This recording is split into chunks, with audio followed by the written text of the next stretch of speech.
Olá, boa noite para todos que nos assistem. Hoje nós vamos iniciar mais um programa do TV Anante, trazendo convidados muito especiais que, mesmo com a agenda muito atribulada, conseguiram espaço para nos atender. E hoje nós vamos falar, o programa hoje é sobre a Anante no enfrentamento da crise do Covid-19. Estão conosco o doutor Ricardo Pacheco, ele é presidente da Associação Brasileira das Empresas de Saúde e Segurança no Trabalho. Também está conosco o doutor José Badini, que é diretor das atividades científicas da Sociedade Brasileira de Pneumologia e Tisiologia, e o doutor José Chatkin, que é o presidente da Sociedade Brasileira de Infectologia. Boa noite aos senhores, um agradecimento especial dos diretores da Anante e também das federadas da Associação Nacional de Medicina do Trabalho. Hoje é um dia especial para nós, porque também comemoramos o aniversário da Anante, e para isso eu gostaria, diante dessa crise que nós enfrentamos, com um trabalho tão primoroso dos médicos e dos demais profissionais que também estão trabalhando durante essa crise, mas hoje a nossa homenagem é para os médicos. Eu peço para soltar o nosso vídeo de homenagem.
Então, eu gostaria de lembrar a todos que nos assistem que podem encaminhar as suas perguntas, que eu vou ler ao vivo para os nossos convidados, para que eles possam responder, tá bem?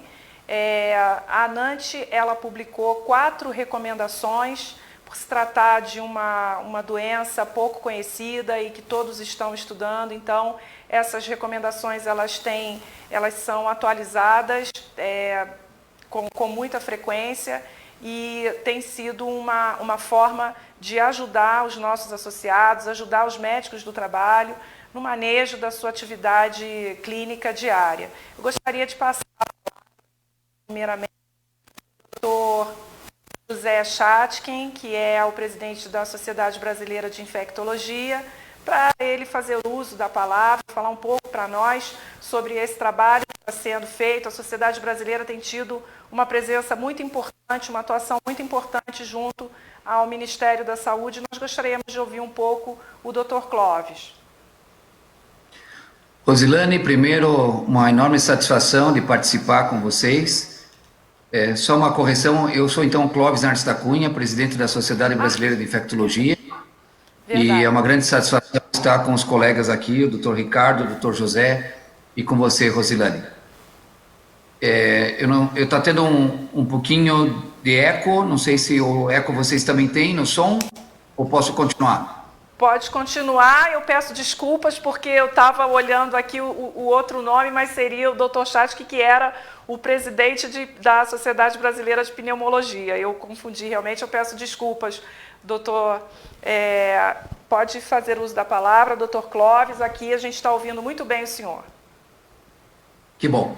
Então, talvez só para dar uma ideia panorâmica, né, em relação ao Covid-19, eu acho que vale a pena para os colegas que trabalham na medicina do trabalho lembrar que a Covid pode se apresentar como resfriado, ou seja, um paciente que tem dor de garganta, coriza e tosse pode ser Covid.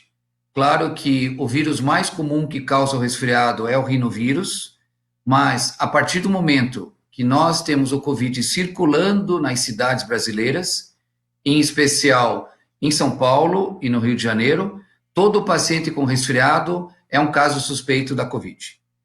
A Covid também pode se manifestar na forma de síndrome gripal, ou seja, sintomas respiratórios, em que geralmente a tosse é o principal, e a febre com comprometimento do estado geral.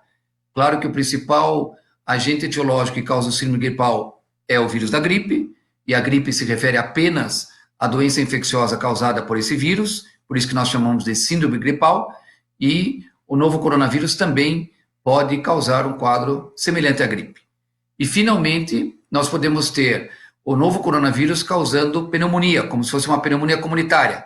Depois podemos comentar um pouquinho os aspectos tomográficos que são mais peculiares do coronavírus. E, finalmente, 5% dos pacientes vão se apresentar numa forma grave e crítica da doença. Eles necessitarão de UTI, de unidade de terapia intensiva, ou por necessitar de ventilação mecânica, ou pelo choque séptico. Então, eu tentei dar uma visão panorâmica inicial nesse bate-papo que nós vamos ter em relação à Covid. Claro que tem muitas questões, mas eu queria só lembrar para você, médico do trabalho. Então, se você atende o paciente ou com resfriado, ou com síndrome gripal, ou com pneumonia, lembre, a Covid tem que entrar no teu diagnóstico diferencial. Você deve usar os equipamentos de proteção individual, os famosos EPIs, e deve investigar a possibilidade de que seja o novo coronavírus. Obrigada. Eu gostaria agora de passar a palavra, então, para o doutor José Badini. Boa noite. Eu gostaria de agradecer o convite. Eu queria esclarecer que eu estou substituindo o Dr. José Chatkin, que é o presidente da Sociedade de Pneumologia, eu sou diretor científico. Quando a gente analisa o que está acontecendo com a Covid-19, a gente percebe que existem alguns grupos mais sujeitos a ter um desfecho pior. Já foi falado muito em pessoas que têm idade avançada, a idade é um fator prognóstico. Foi falado muito em um aumento do risco em cardiopatas, pessoas diabéticas. E o terceiro grupo de pessoas com risco para um desfecho pior são os pneumopatas crônicos. Então, a Sociedade Brasileira de Pneumo, ela está muito preocupada com o que nós podemos fazer para reduzir o risco de pessoas portadoras de doenças respiratórias, tais como DPOC, asma e outras, como doenças intersticiais pulmonares, sarcoidose, etc. Como o colega levantou, existe uma minoria de casos que vai requerer UTI, e talvez alguma coisa em torno de 5% vá para a ventilação mecânica. E nesse contexto, nós também estamos fazendo recomendações, estamos querendo divulgar informações da melhor maneira de ventilar esses pacientes, correto? De tal maneira que eu gostaria de dar um alô para os colegas que fazem medicina no trabalho. Na Espanha, aparentemente, 10 ou 12% dos indivíduos que tratam pacientes com Covid acabaram desenvolvendo a doença, adquirindo a doença. Então, é importante que vocês tomem cuidado, que vocês usem EPIs e, mais relevante, os pacientes pneumopatas ou os funcionários com pneumopatia têm que ser olhados com mais cuidado, porque eles têm uma condição que aumenta o risco para eles terem um desfecho desagradável. É isso que eu queria dizer, só para o início da conversa. Maravilha, muito obrigada, doutor. Doutor Ricardo Pacheco, agora. Boa noite a todos, boa noite, doutora Rosilane, a todos os nossos colegas que muito nos honram. É um prazer, antes de mais nada, estar presente aqui neste âmbito onde diversos profissionais da mais alta capacidade estão presentes e, além de tudo, uma honra estar no aniversário da ANANT, da associação que nos rege, o braço e o corpo completo do nosso Conselho Federal de Medicina. É de suma importância falar das questões relacionadas à Associação Brasileira das Empresas de Saúde e Segurança no Trabalho, que vem durante muitos anos fazendo com que seja balizadora de processos éticos e qualificados em relação a prestação de serviço nessas mais de 3 milhões e meio de vidas que nós temos hoje presentes dentro dos nossos associados a nível território nacional. Nesse momento temos outras associações nascendo, são associações regionais, e que muito nos honra também estar ajudando nesse balizamento. Considerando que o médico do trabalho ele tem acesso a mais de dezenas de milhares de pacientes, considerando todas as citações da Associação Médica Brasileira, Associação Nacional de Medicina do Trabalho e todos os conselhos regionais, bem como as associações especializadas de classe, tais como pneumologia, infectologia e outras tantas que nós temos muito a dever e honrar, além de nós estarmos como donos de empresas de saúde e segurança no trabalho, somos médicos. E eu acho que nós devemos, sim, à sociedade esta necessidade de estar ao fronte nesse momento tão delicado que nós todos estamos passando. Então, eu agradeço fielmente a esse convite e vamos para o nosso debate, nossa troca de ideias, porque as empresas de saúde e segurança no trabalho, nesse exato momento, além de fazer o papel de ordem da grandeza social, lá está a atenção primária, real e verdadeira, através da nossa capilaridade, nós também estamos muito preocupados com a força econômica com que isso possa trazer num efeito tsunami, né? Para todos nós seres humanos, enfim. Muito obrigado. Nós já estamos... A conexão caiu, Ricardo.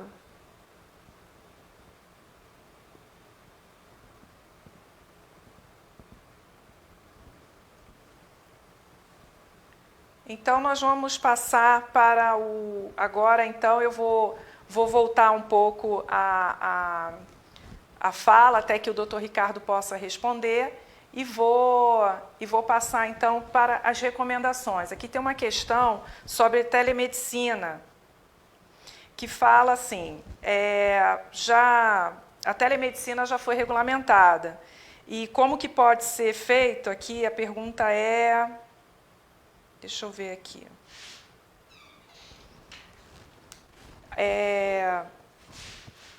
A pergunta é sobre telemedicina. Ela foi regulamentada.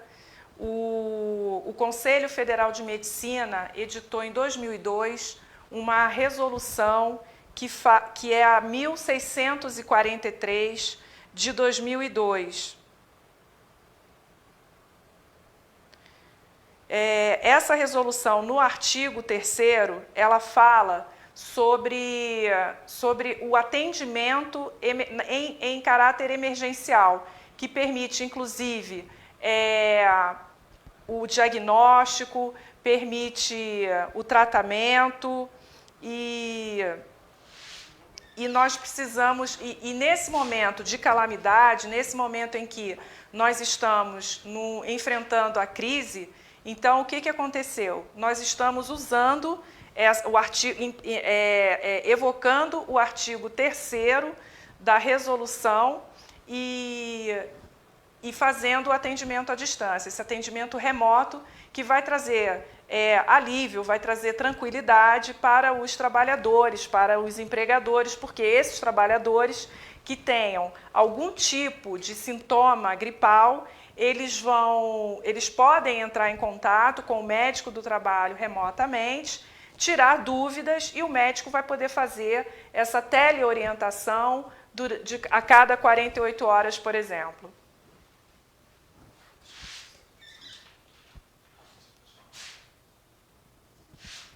Já voltou o sinal?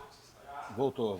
Acho que o meu aqui voltou. Então, agora eu queria chamar os slides das recomendações para que a gente possa ver.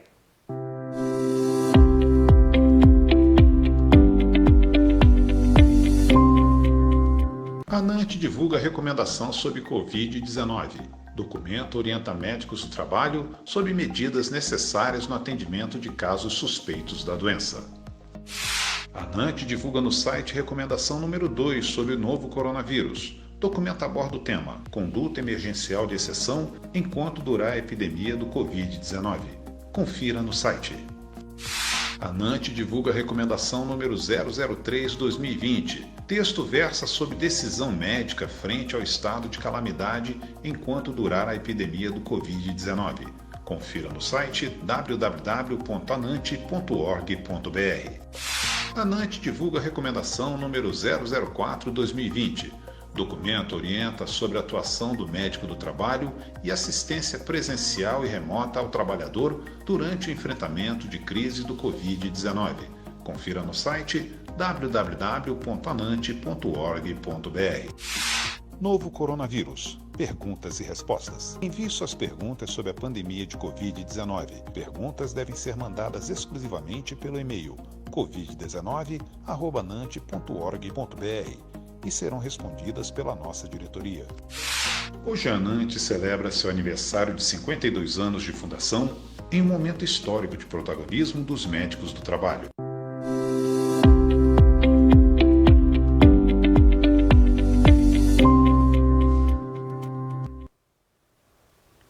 Dr. Clóvis, tem uma outra pergunta que eu gostaria de direcionar para o senhor antes de ouvir o Dr. Ricardo Pacheco. É uma pergunta do Lucas Silveira. Boa noite, sou médico da Companhia Paranaense de Energia Elétrica e temos empregados em áreas sensíveis que não podemos afastar muitos da empresa por falta de mão de obra especializada. Posso fazer testagem rápida IgM e IgG para descartar e retornarem logo ao trabalho precocemente os sintomáticos? Em caso Ótimo, positivo, Lucas. Em caso positivo, afasto toda a equipe, já que PCR está destinado somente a casos graves e equipe de saúde? É a pergunta do Dr. Lucas Silveira. Ótimo, Lucas. Excelente pergunta. Você trabalha numa empresa que dá muita honra para todos nós paranaenses, a Copel, Companhia Paranaense.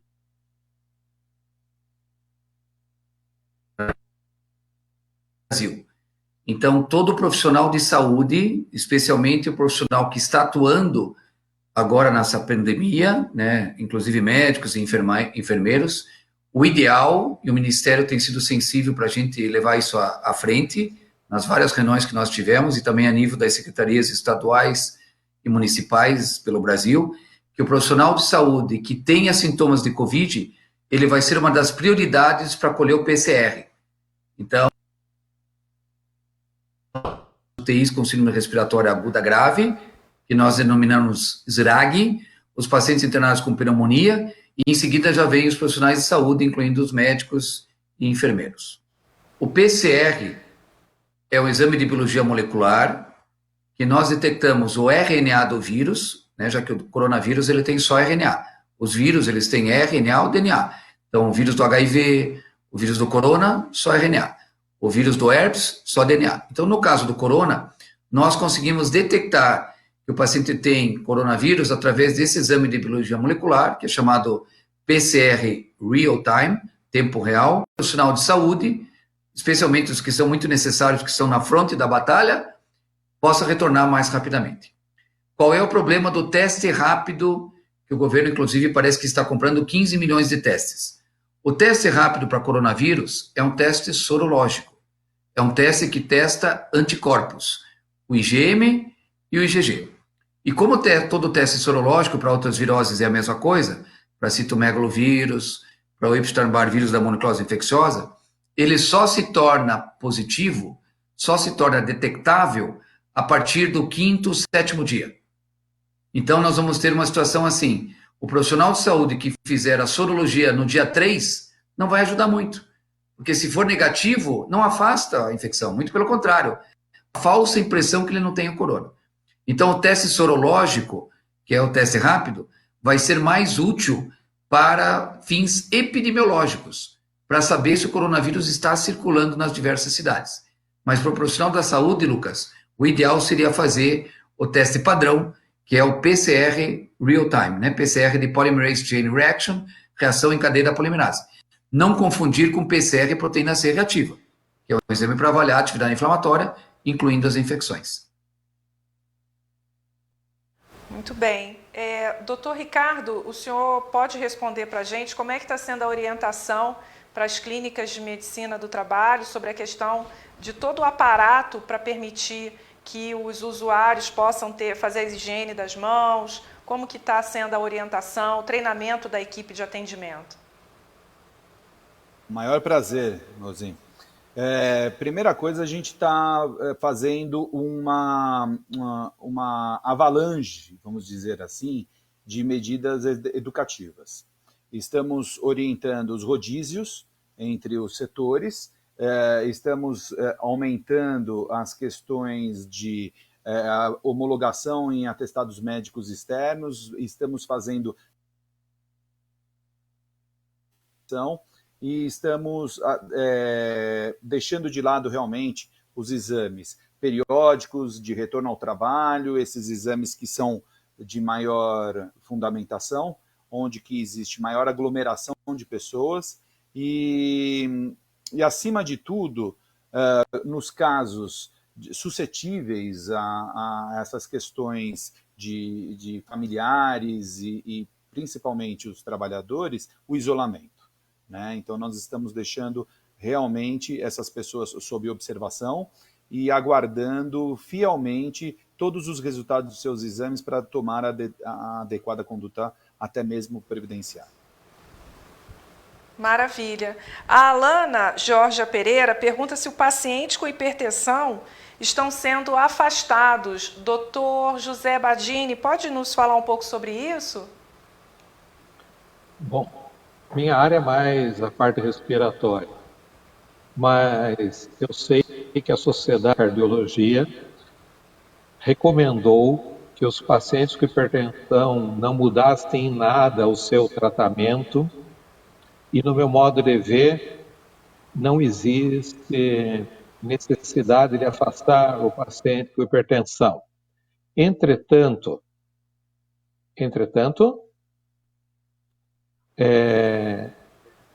agora sim. Entretanto, se você tiver um paciente hipertenso grave ou uma pessoa com uma idade dentro da faixa de fator de risco, eu acho que o ideal é deixar ele em home office. Eu diria mais. Opa! Alô? Está sendo ouvido.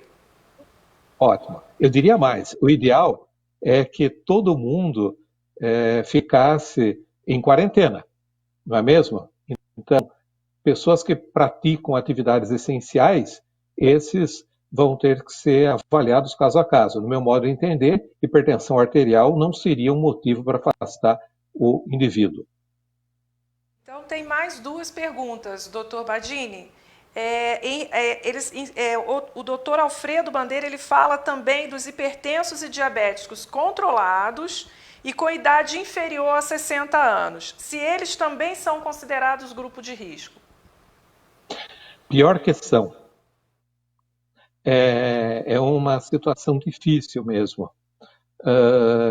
Eu não saberia responder se esses pacientes deveriam ou não ser afastados.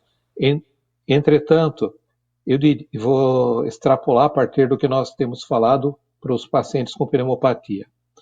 Os pacientes com DPOC, com asma grave, nós temos recomendado que eles mantenham a medicação de base e, se possível, quando possível, façam home office. Eu acredito que isso se aplica a outros indivíduos que são indivíduos incluídos em faixas de risco em doenças com comorbidades mais sérias.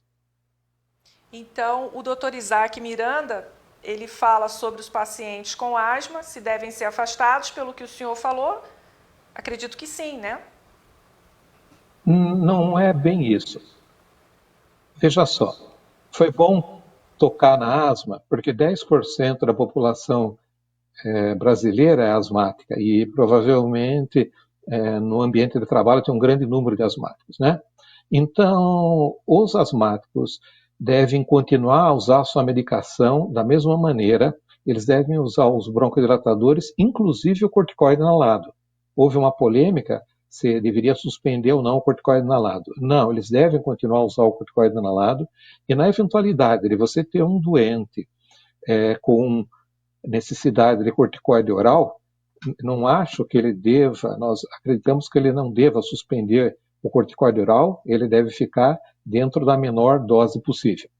Asmáticos graves, asmáticos que precisam de corticoide sistêmico, o ideal é que eles façam home office. Home office, no meu modo de entender, não é afastamento do trabalho, é o indivíduo desenvolver a atividade dele num local afastado. Então, onde eu quero chegar é no seguinte, não é porque ele tem asma que nós vamos dar um atestado médico para ele não trabalhar. Ele vai continuar desenvolvendo, se possível, a sua atividade em casa. Essa é a ideia. Perfeitamente. Então, o afastamento é da exposição à contaminação pelo vírus, mas ele aí vai depender da atividade que esse trabalhador desenvolve, se ele vai poder realizar em casa, né, em home office ou não. Perfeitamente. O Isaac já foi respondido. Bom, a Gisela Figueiredo faz uma pergunta parecida. Qual a melhor forma de proteger os funcionários que estão no grupo de vulneráveis? É obrigatório afastar todos? Então, como o doutor Badini falou, afastar em home office, se for possível, já que eles se enquadram num grupo de risco. O doutor Leonardo Costenaro, ele fala assim: sou médico do trabalho em Joinville, sócio de uma clínica de saúde ocupacional. Gostaria de saber se há evidências que a quarentena somente do grupo de risco não é eficaz e qual é a evidência. E também porque na gripe sazonal, que matou 1.122 pessoas em 2019, não teve indicação de quarentena parcial nem total. Obrigada. Doutor Clóvis, pode nos responder? Pois não, posso sim. Isso, não, mas eu entendi, o colega lá de Joinville, basicamente, é muito boa essa pergunta. O que eu queria deixar para todos é o seguinte: a partir do momento que o coronavírus novo está circulando numa cidade, de forma que nós chamamos de transmissão comunitária, que é aquela situação que você já não consegue identificar como que o indivíduo foi infectado, e o número de casos aumenta vertiginosamente em 1 ou 2 dias, é a hora de fazer o que em inglês é chamado de lockdown, que é o que está sendo feito no Brasil inteiro hoje. Ou seja, quem não for de atividade essencial, né, que inclui os médicos que estão atendendo os pacientes, como nós, infectologistas, os policiais, os bombeiros, as panificadoras, os supermercados, energia elétrica, água e esgoto, devem ficar em casa. Por quê? Porque a lição que nós temos da Itália, da Espanha e agora de Nova York é que se você demorar muito para tomar essas atitudes drásticas numa cidade ou num país que já tem o vírus, muito para conseguir reverter a alta letalidade naquele país.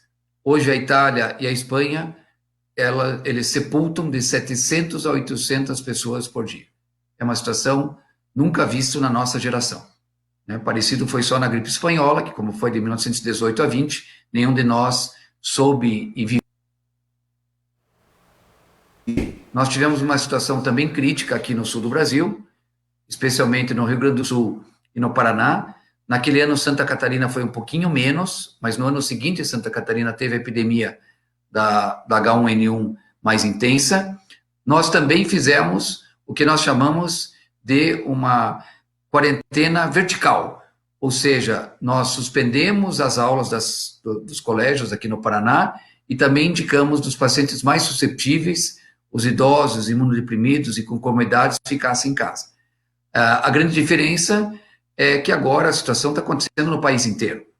E eu gostaria de aproveitar essa oportunidade da pergunta do colega de Joinville para dizer 2 diferenças principais do vírus da influenza, incluindo o H1N1 de 2009 com a Covid atual. Primeira, fator de contagiosidade, que nós chamamos de R0. É o seguinte: a partir do momento que você tem um paciente com Covid, a expectativa é que ele vai transmitir pelo menos para 3 outras pessoas. enquanto o H1N1, quando ele aconteceu, cada paciente doente transmitiu em média para 1,5 paciente. Então, nós já vemos que o fator de contagiosidade, contaminar, de infectar as pessoas na sociedade do novo coronavírus chega a ser o dobro do H1N1. Segunda diferença importante, a letalidade. O H1N1 teve aqui no Brasil uma letalidade em torno de 0,4%, 0,5%, especialmente no sul do Brasil. E, naquela ocasião, as gestantes também foram grupo de risco. No coronavírus, a gestante não é grupo de risco até o momento, com todas as evidências científicas, só que a letalidade no paciente idoso, com 80 anos e comorbidades, chega a ser de 15%. Então, em resumo, o novo coronavírus é mais contagioso que o H1N1 e é mais letal que o H1N1. Obrigada, Dr. Clóvis.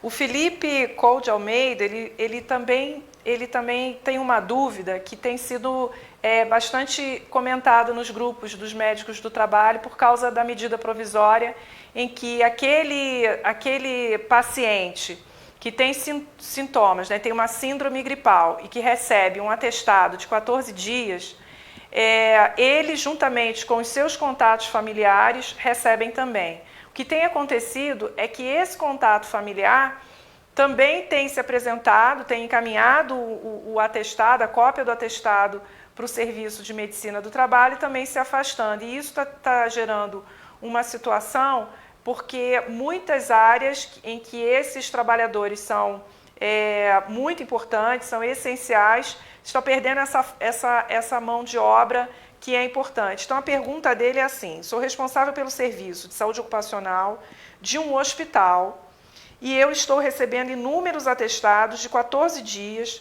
com funcionários apresentando sintomas frustos compatíveis com infecção de vias aéreas superiores, resfriados e afins.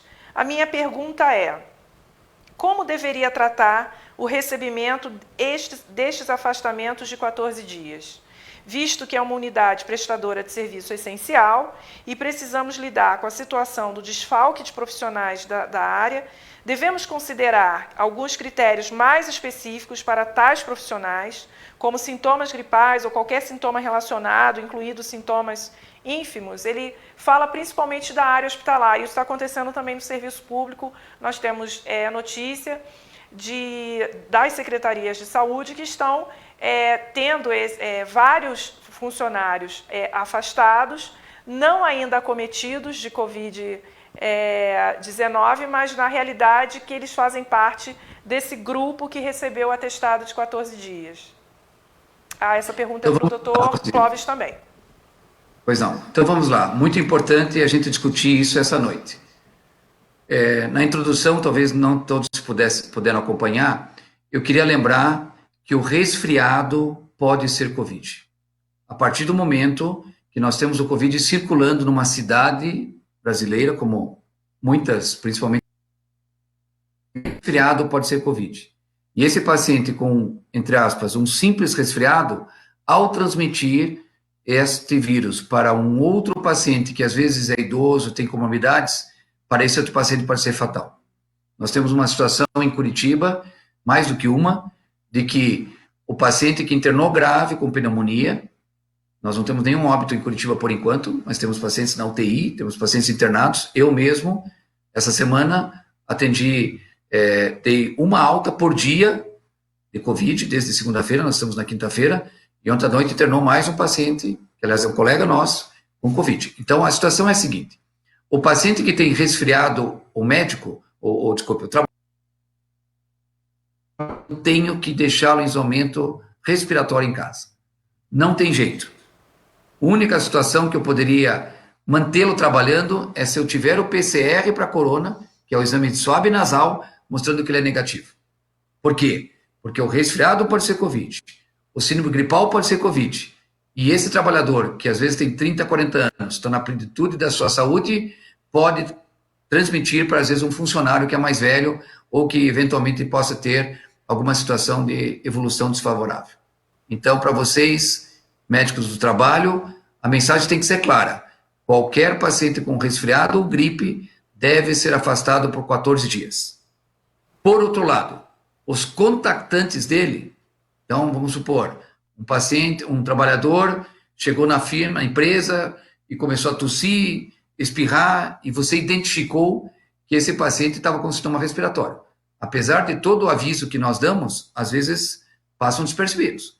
E aí, então, os colegas que tiveram contato com ele, o ideal contato, principalmente mais prolongado, de mais do que 10, 15 minutos, são chamados de contactantes. Então, os contactantes de pacientes que têm Covid devem ficar 7 dias em casa, mesmo que assintomáticos. Resumo, quem é sintomático, 14 dias em casa. Quem é assintomático, 7 dias em casa. Perfeito, muito esclarecedor. Gostaria de ouvir o Ricardo Pacheco. Doutor Ricardo, como que está funcionando nas clínicas? Qual é a sua orientação? Na verdade, o bate-papo que nós temos com todos os associados, ele é frequente e de um modo bem intenso, através das redes sociais. E eu tenho a certeza que todas as empresas que são associadas à Brest, elas estão usando o teleatendimento através do telemonitoramento, teleorientação e teleconsulta. Além disso, as homologações relacionadas aos atestados de saúde externos estão, com certeza, montando equipes nas suas respectivas empresas clientes para que acompanhem diariamente a maioria dessas pessoas, afinal de contas, não só os essenciais primários, como, por exemplo, são clientes nossos também, pessoal da área da saúde, assim como também o pessoal da saúde pública, assim como também o pessoal da indústria da construção, e esse assunto realmente está completamente à tona, porque, na verdade, nós também estamos muito preocupados com relação à força-tarefa dessas empresas. Entendemos e compreendemos e concordamos que nós estamos numa fase pandêmica e nós estamos aí certamente contribuindo para a sociedade onde que nós poderíamos entender como está o andamento de cada pessoa que está sendo monitorada 24 horas por nossas empresas. Então, esse balizamento está sendo feito a cada minuto em nossos associados. Essas trocas de mensagens estão acontecendo a todo minuto e estamos todos muito apreensivos a respeito desse assunto, principalmente no que se tange ao gerenciamento administrativo da saúde daquela população. Afinal de contas, são mais de 3,5 milhões de pacientes que hoje a Brest ela reconhece, fora todos os médicos e outras empresas que não são coligadas ao nosso, mas nós temos um número bem significativo aí para poder ajudar nessa pandemia. Uma pergunta para o Dr. Clóvis e depois eu vou voltar para você, Ricardo. Dr. Clóvis, a pergunta aqui é a seguinte: há uma previsão de quanto tempo a gente ainda vai ter que enfrentar esse tipo de isolamento, esse tipo de cuidado? Existe uma prévia de tempo? Rosi, quando a gente tem uma pergunta muito importante, alguns gostavam de dizer que era a pergunta de $1 milhão. $1 million question. Agora, essa pergunta que você me fez, eu acho que é $1 billion question. É a pergunta de $1 bilhão. Gostaríamos de poder responder com mais precisão, mas temos alguns indicadores. Primeiro, para nós podermos suspender a situação que nós temos hoje, dessa quarentena global, desse shutdown que aconteceu a nível de Brasil, e todo mundo está em casa, a não ser as situações essenciais, temos que conhecer a epidemia local. E o que quase com certeza vai acontecer? O Brasil é um país continental, estados vão tomar decisões diferentes num futuro relativamente curto, entre 2 a 4 semanas. Eu posso dizer pelo estado do Paraná. A situação hoje no Paraná ela não tem uma situação de transmissão comunitária franca, ao contrário de São Paulo, que nos preocupa muito, e os números não param de crescer. Então, para São Paulo, eu diria que a situação de restrição social ampla provavelmente vai durar qualquer coisa aí perto de 6, 8, 10 semanas, que foi o que aconteceu em Wuhan, lá na China, que provavelmente vai acontecer na Espanha e na Itália. Dificilmente, antes do que 2, 3 meses, vai ser possível reverter a situação de São Paulo, dada o número grande de casos, porque a transmissão comunitária em São Paulo já é muito clara. O Rio de Janeiro também tem uma situação parecida, e os outros estados, incluindo o Paraná, os estados do Sul, os outros estados do Sudeste, incluindo Minas Gerais e Norte, Nordeste e Centro-Oeste inteiro, o número de casos que nós temos ainda não é de transmissão comunitária. Com essa restrição social ampla que nós tivemos, quase vamos ver um achatamento da curva. Então, o número de casos novos de Covid, que em quase todos os estados estava subindo de forma logarítmica, de forma exponencial, ele vai ter um achatamento.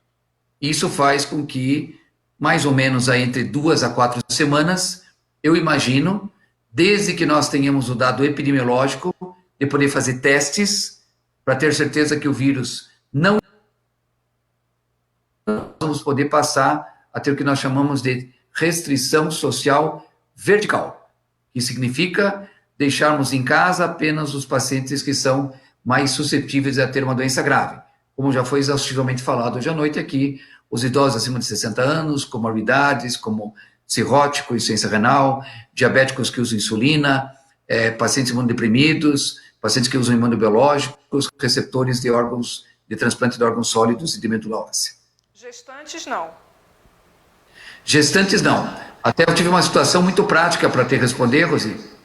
Uma enfermeira nossa, de um dos hospitais que eu coordeno, aqui a emergência, ela veio falar comigo hoje. Doutor Clóvis, eu estou grávida.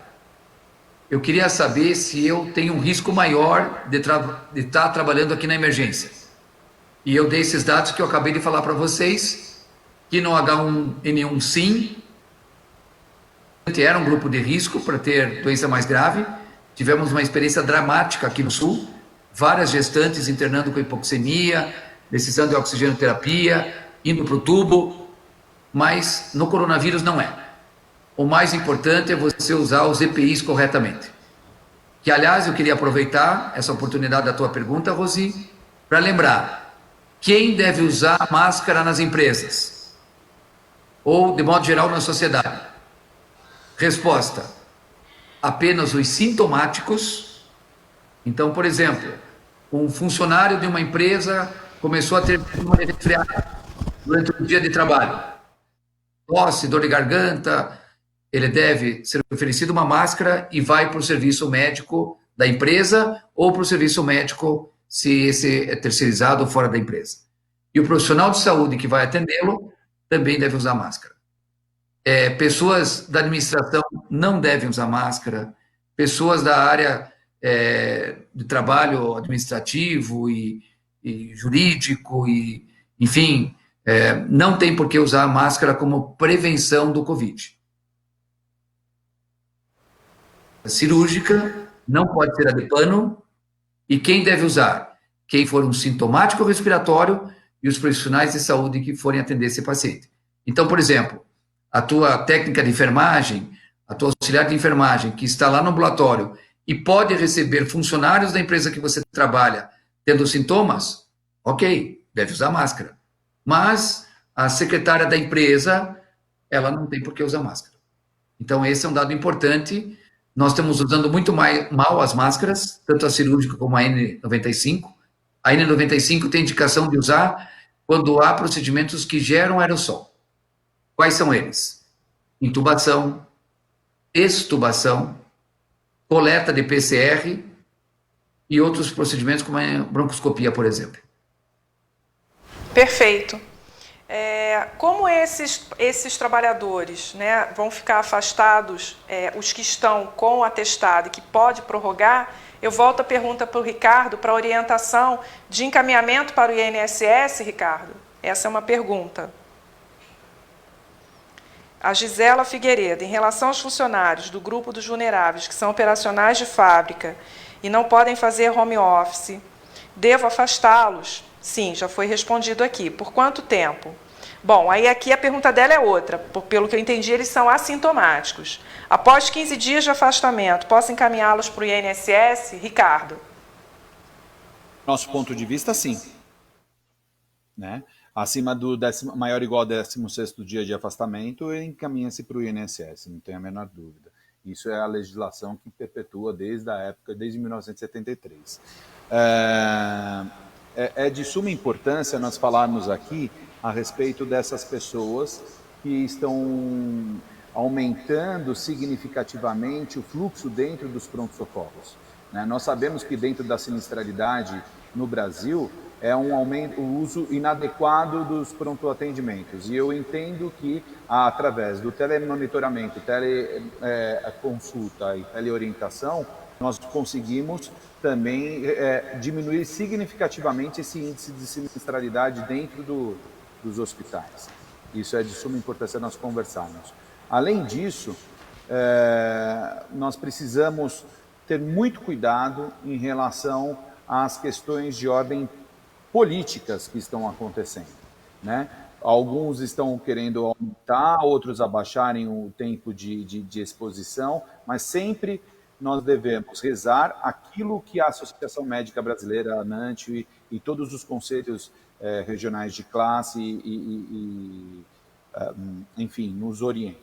Tá? Eu acho que as empresas de saúde e segurança no trabalho, elas já estão hoje desenvolvidas estrategicamente para poder desenvolver um atendimento correto no que tange as orientações, tanto para a diretoria quanto para o pessoal do chão de fábrica. Perfeitamente. Outras perguntas aqui. Eu estou tentando ver... Previsão de tempo de isolamento, já foi falado. Em relação aos exames, Ricardo, foram suspensos os exames de audiometria e os exames de espirometria também, como exames complementares aos exames ocupacionais. Você pode responder isso? Perfeito? A recomendação da Abrest é seguir as mesmas recomendações da ANANT, né? Ou seja, a exclusão de todos os exames complementares. Se alguém estiver fazendo isso, está sob a necessidade ou a coordenadoria do diretor técnico. É de suma importância entendermos que as empresas que são associadas à Abrest, elas têm a mesma recomendação que a ANANT tem para os seus médicos do trabalho.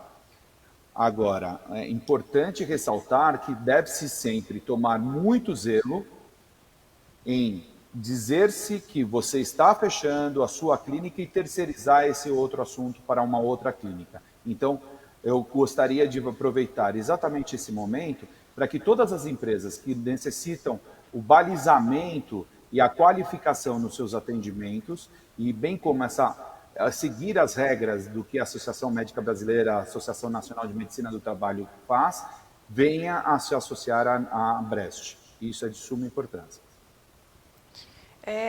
Doutor José Badini, em relação à espirometria, muitos trabalhadores têm que realizar esse exame por força do Programa de Controle Médico de Saúde Ocupacional, que indica, por causa do risco que é submetido em decorrência da atividade laboral que exerce, tem a indicação de realizar esses exames. E os médicos do trabalho pararam de solicitar devido à exposição maior. A gente gostaria de ouvir um pouco o senhor. Correto. Na verdade, todas as espirometrias foram suspensas. A Sociedade Brasileira de Pneumologia recomenda que nenhuma espirometria seja feita, já que é um exame que não envolve uma urgência pode ser protelado. Então, eu acredito que esses trabalhadores vão ter que aguardar passar a pandemia para fazer os seus exames periódicos, os seus exames de avaliação. Nós também recomendamos que as broncoscopias, a menos que sejam de urgência, sejam suspensas.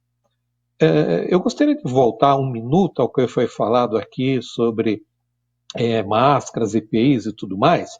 Eu só queria relembrá-los que a Anvisa publicou há uns 4 dias uma atualização da recomendação 4/2020 deles, onde eles especificam exatamente todos os cuidados que devem ser tomados pelos profissionais da saúde. E qualquer dúvida que os médicos do trabalho tenham, eles podem entrar no site da Anvisa e procurar essa recomendação, e provavelmente no site da própria Associação Nacional de Medicina do Trabalho, onde vai ter toda essa informação que eles necessitam lá. Tá bem? Muito obrigada. A outra pergunta que tem aqui é: como proceder perante a autodeclaração de doença respiratória? Preencha a autodeclaração e orienta o confinamento, doutor José Badini? A gente está falando aqui da autodeclaração, que também foi preconizada pela portaria do Ministério da Saúde, que o trabalhador... Agora eu mesma, a minha memória está me traindo, porque são tantos documentos todos os dias que a gente está lendo, que eu já não me lembro se foi na portaria do Ministério da Saúde ou se foi uma recomendação do Ministério Público do Trabalho. Doutor José Badini. Olha, veja só, eu desconheço essa recomendação porque eu não mexo com medicina do trabalho.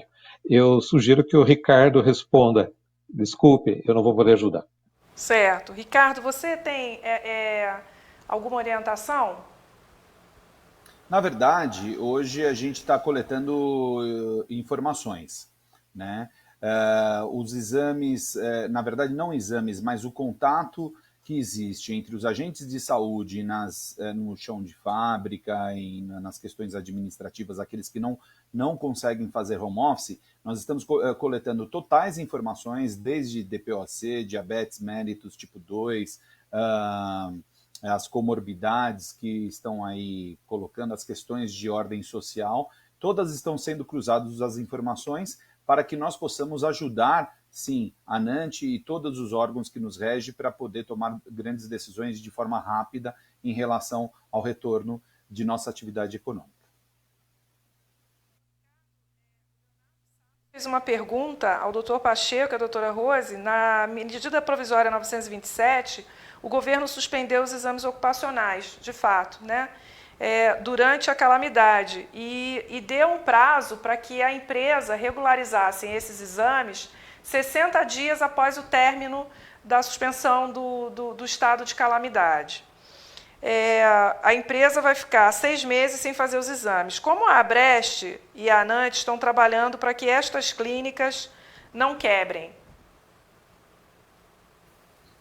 Esse é o nosso grande desafio. Nós entendemos que dentro desse novo modus operandi, novo modus operandi, que a empresa associada à Abreste, ela está se desenvolvendo estrategicamente frente aos seus clientes, através do teleatendimento, telecoorientação, teleconsulta, volto a dizer, nesses 3 tipos de situações, nós conseguimos, sim, gerenciar administrativamente a saúde de cada colaborador que está sendo monitorado pelo aquele determinado cliente.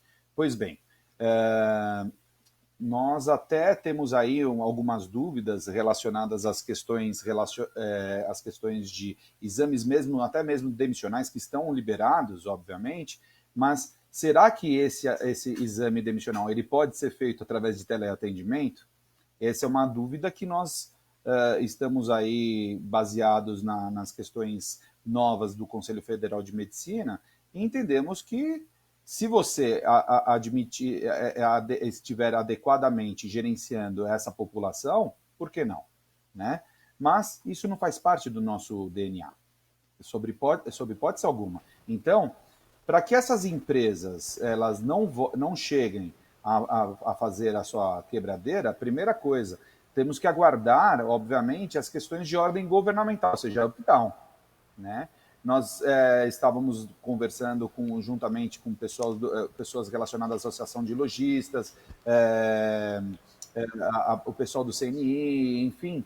Nós entendemos que a participação agora imediata do governo para que possa diminuir questões de tributos e assim por diante, possa dar fôlego para as empresas, porque se nós acompanharmos e nós sabemos que uma pandemia virótica tal qual essa não vai se resolver antes de 4 a 6 semanas, nós temos que nos desenvolver muito fortemente nas questões relacionadas ao teletrabalho, né? Então, a gestão administrativa da saúde está nas nossas mãos. E é isso que nós temos que nos adaptar para esse nova época, né? Eu volto, então, também para responder para o Dr. Leonardo e todos os demais médicos do trabalho, que a ANANT ela se preocupou em realizar, né, em elaborar recomendações para os médicos do trabalho com a nossa preocupação principal na assistência à saúde do trabalhador.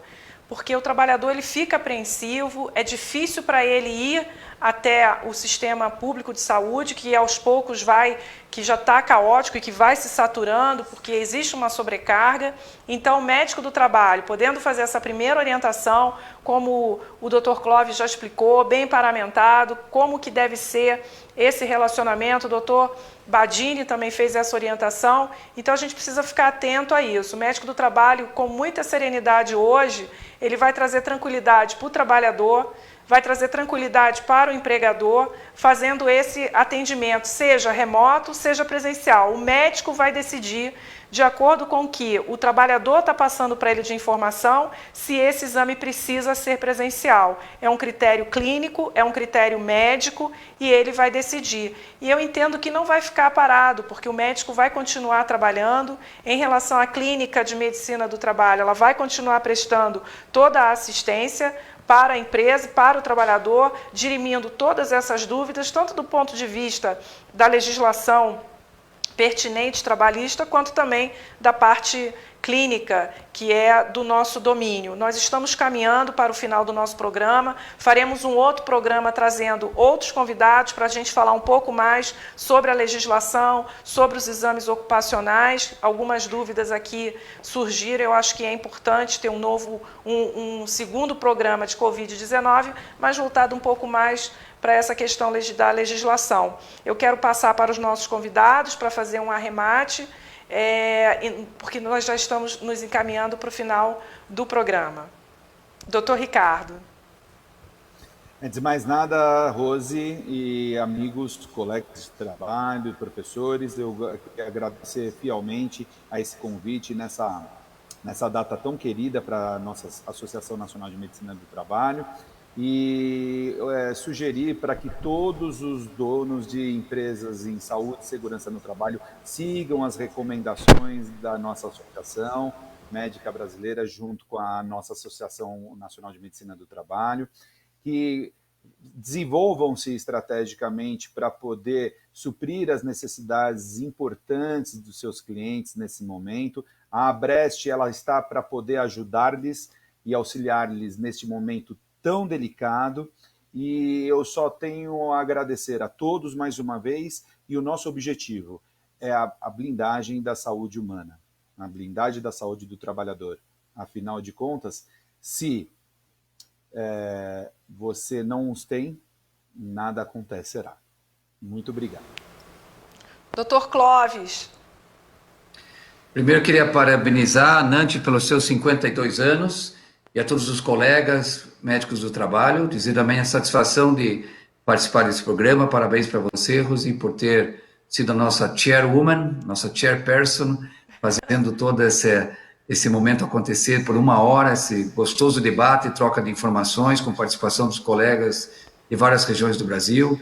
Ricardo, Dr. Badini, uma grande satisfação estar com vocês. E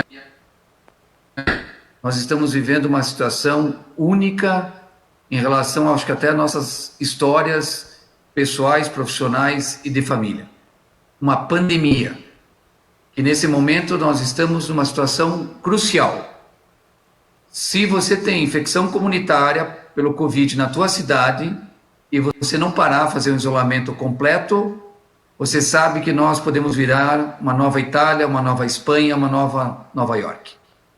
Ao contrário, se nós temos cidades que o vírus está circulando muito pouco, nós podemos começar a pensar em passar para o isolamento vertical, em que só os vulneráveis ficariam em casa. E com isso, essa terrível crise socioeconômica que vai acontecer no mundo inteiro, e no Brasil não vai ser diferente. E muitos brasileiros não têm o que comer amanhã, muitas empresas tendo graves problemas, até indo à falência, nós podemos começar a respirar melhor. Então, eu diria que o bom senso é acompanhar as novidades científicas que são publicadas às dezenas todo dia, e trocarmos e fazermos esses debates como vocês, da ANANT proporcionaram a todos nós, é que nós vamos vencer essa pandemia que realmente ela é histórica e eu diria devastadora. Muito bem. Dr. Badini, por favor. Bom, inicialmente eu queria agradecer a ANANT pela possibilidade de estar aqui com vocês. Foi uma hora muito agradável que eu passei e eu aprendi bastante com o Ricardo e o Clóvis. Eu queria lembrar para vocês que na data em que nós fazemos essa reunião, não existe um tratamento cientificamente comprovado que seja eficaz contra a doença. Existem algumas drogas que estão sendo testadas, de tal maneira que o mais eficaz, o mais importante que a gente pode fazer hoje é a prevenção. Sempre que possível, nós temos que ficar em casa, todos nós. E para encerrar, eu gostaria de lembrar aos médicos do trabalho que, embora existam essa pandemia e muitos casos com Covid-19, nós ainda temos vários amigos nossos andando por aí, como a tuberculose, como a pneumonia da comunidade, como o H1N1. Então, existe uma máxima que a gente brinca em pneumologia. A gente fala, nem tudo que sibila é asma. Eu acrescentaria, nem tudo que dá tosse e dispneia é obrigatoriamente Covid-19. Estejam atentos e existe um diagnóstico diferencial mais amplo até. Muito obrigado. Não tenho palavras para agradecer a presença dos nossos palestrantes, convidados. Eu aprendi muito hoje, acredito que os nossos associados, os outros colegas médicos também aprenderam bastante. Nós estamos também num trabalho contínuo, quero parabenizar o trabalho que as duas sociedades têm realizado, as outras sociedades também têm feito um trabalho contínuo, porque esse é um esforço coletivo de todos nós, dentro das nossas sociedades, especialidades, temos sido muito cobrados para poder esclarecer, tirar dúvidas. Eu queria chamar a atenção para a saúde mental nossa, de todos nós aqui, também dos colegas que estão atendendo na ponta e também dos presidentes das sociedades que têm trabalhado muito, do corpo diretivo, porque nós temos que produzir bastante literatura. Esse isolamento social em casa nos faz trabalhar ainda mais, por causa da velocidade com que as coisas estão acontecendo, o dinamismo. Então, tenham em mente de resguardar a própria saúde, de vez em quando, em algum tempo, fazer um break, fazer uma atividade física, cuidar do sono e também da alimentação, para que a gente possa estar bem, saudável, para poder atender as demandas que estão chegando. Muito obrigada, doutor Pacheco, doutor Clóvis e doutor José Badini. Muito obrigado a vocês, que Deus os abençoe e que continuem fazendo esse brilhante trabalho. É muito orgulho que hoje todos nós temos da medicina brasileira. E aqui eu quero bater palmas para todos vocês e também para os médicos e para os demais profissionais que todos estão no enfrentamento dessa crise. Até uma próxima vez, um grande abraço. Estamos juntos. Boa noite. Obrigada. Abraço.